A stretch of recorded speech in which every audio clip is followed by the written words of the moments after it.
జీవాధిపతి అని యేసయ్య మీ కొందనాలు. మీ ఆశ్చర్యకరమైన కృపను బట్టి స్తుతిస్తున్నాం. ఇదిగో ఈ రాత్రి మా ప్రియులు పెద్దలు తండ్రి సమానులు అంబిరాజు గారిని జ్ఞాపకం చేసుకొనొచ్చు ఈ కూడికను ఏర్పాటు చేసుకుంటున్నాం.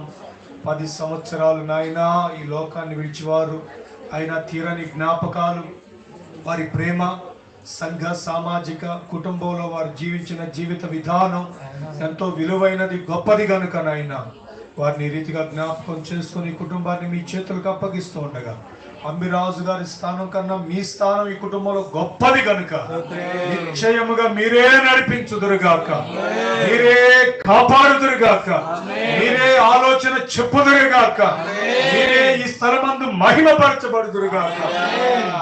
అంబిరాజు గారి తర్వాత నాయన పిల్లల 3వ తరం వారికి మీ ఆలోచనలు, తాతగారి తండ్రి గారి దైవిక స్వభావాలు